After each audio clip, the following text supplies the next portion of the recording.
yeast bread to cakes. And we like to follow up the yeast bread with the cakes for a couple reasons, because the ingredients have similar functions, except for we use a different ratio of ingredients. Obviously, we're not going to use any yeast. We're going to use more sugar and more sweetened things to make our cake taste sweeter than bread, and we'll probably use more fat to make it more moist and tender than our bread. We're going to switch from a natural leavener of yeast to a chemical leavener. We'll either use baking soda, baking powder, or some combination of both. And then because of that change, we have to be sure we prep things before we get started. So the first thing we need to always do is to preheat our ovens to 350. Now that's nothing new.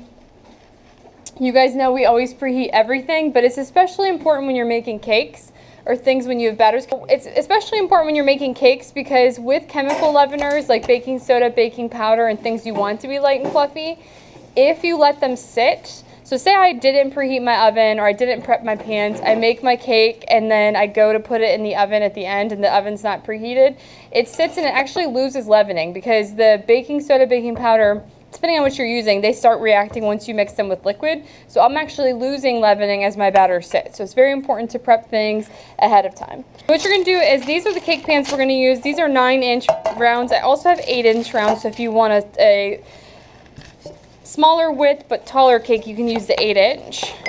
So you're gonna trace the bottom of the pan with, pen or pencil. You'll see people have used Sharpie in the past, which Sharpie's fine, but what happens is it gets transferred to the wax paper and then it gets transferred inside the pan and it gets transferred to your cake.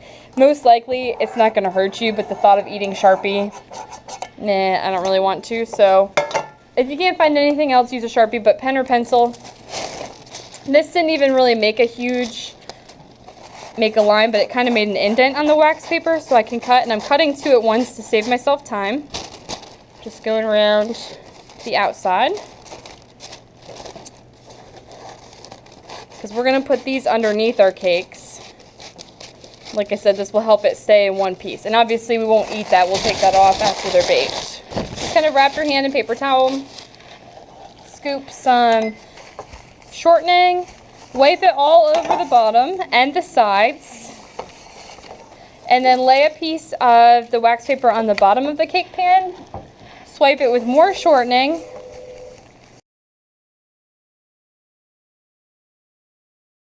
Now, just like with our bread, we need to put a little flour on there so that it releases. So I put grease, wax paper, more grease, and then here's the flour. Okay. So then shake that all around and make sure you get it on the sides too. I'm just pretending I'm driving a bus here.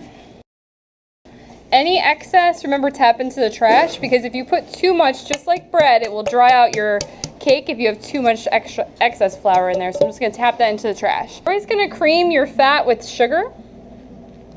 So what that does is the sugar, if you think about your table sugar, it's kind of sharp.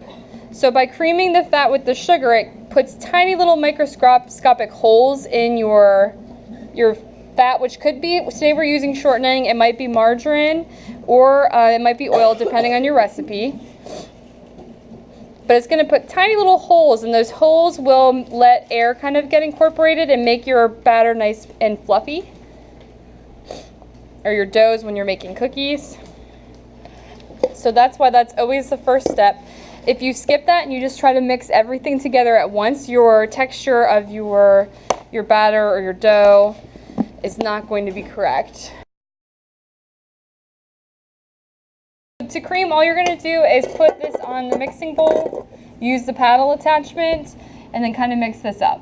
So vanilla is going to be one of our flavoring agents. We need just 1 teaspoon.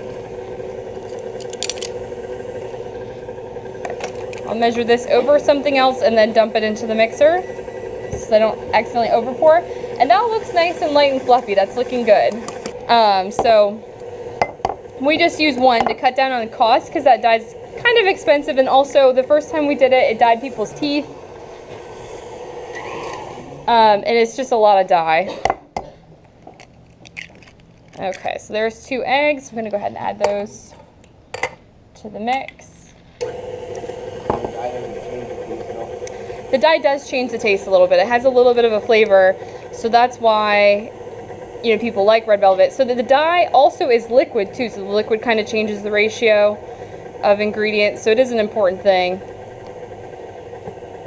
Yes, but it does have a little bit of a flavor here. So I know this is an ounce, so I'm going to go ahead and add the whole bottle. So an ounce is equivalent to 2 tablespoons, remember. And that's going to look super red and dark right now, but I haven't added my flour yet. Now typically when you make a shortened cake, we'll use these words interchangeably as we go through this unit. Shortened cakes and butter cakes are the same thing, because we're going to do that type of cake first, and then we'll go into our foam cakes. So this cake is a butter cake, and so will be your jelly roll. But there's a tip, there's a way you add the ingredients. You alternate your dry ingredients with your liquid ingredients. So my liquid ingredient I'm going to use is buttermilk. I need a whole cup of buttermilk.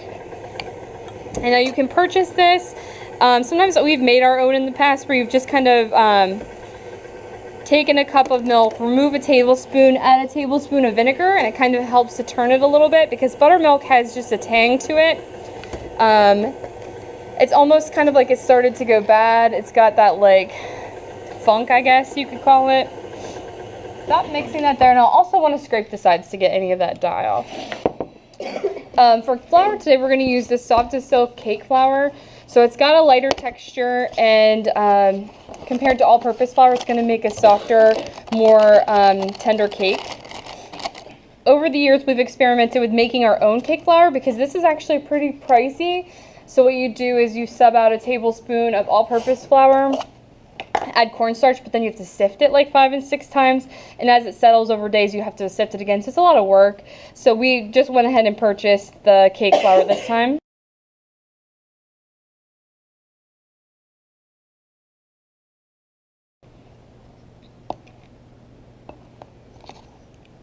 Two teaspoons, and then salt. 1 teaspoon of salt. Okay. Now, something else for this cake that's a little bit special is we're going to do, we know baking is all chemical reactions, but we're going to make our own chemical reaction by combining baking soda and vinegar and then folding it in at the end. But I don't want to do that yet, because I will lose some of the air if I do that too early. So let me take first my rubber scraper, scrape down this mess on the sides. Okay, so now alternately means a little bit of one and then the other. So I'm going to pretend like I split my milk in half, and I split my ingredients in 3, and then kind of sandwich them together. So it's going to be dry, milk, dry, milk, dry. Okay? That just ensures that everything gets mixed properly, that I don't overmix and get big pockets of like where I have dry ingredients. Sometimes when you make a box cake, that happens. So I'm just going to kind of mix that in. Stream in about half of the milk.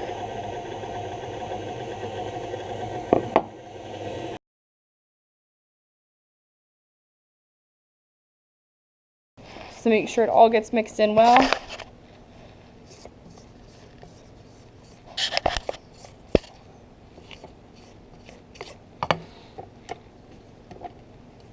Okay. Like I said, we don't want to overmix, so we just want to mix it until everything is well incorporated.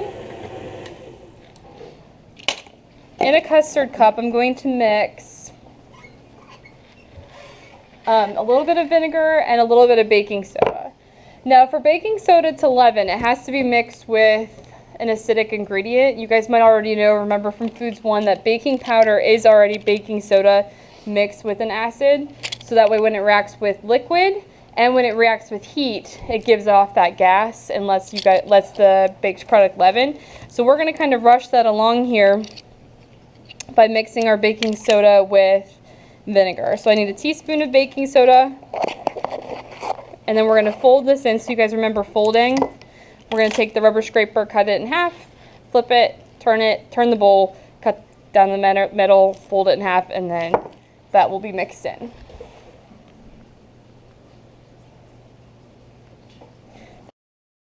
I'm going to mix that together, kind of make a little paste, and then we're going to fold this into our mixing bowl here. So cut down the center. Folding just ensures that we don't lose any of that leavening. Just kind of scraping the sides as I go here. cut down the center, and I'm turning the bowl at the same time. Okay, so now it's time to layer this into our 2 prepared pans and get it into the oven as quickly as we can. And you want to keep this even so that your cakes are the same size. And also, sometimes if you have too much batter in one pan, then it's going to get that big tall dome on it. And we're going to level them when we get to cake decorating. But there is science behind layering your cake in properly and the heat of your pan and using these metal shiny pans that helps to make your cakes flat so that you don't have to level them that much and lose that much cake. Make sure you get all you can out of the bowl.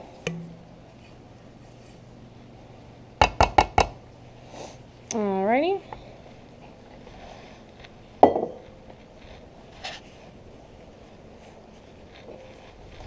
And then just use the rubber scraper or a spatula to kind of smooth this out.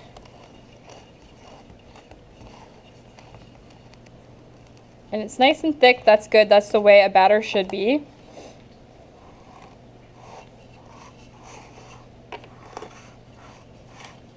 I think that's good.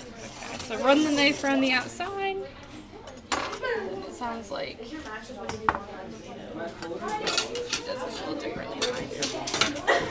Clip it out. Oh, perfect. Wax paper. We don't leave it upside down because if it's domed, then the sides will flatten around it. Ta-da!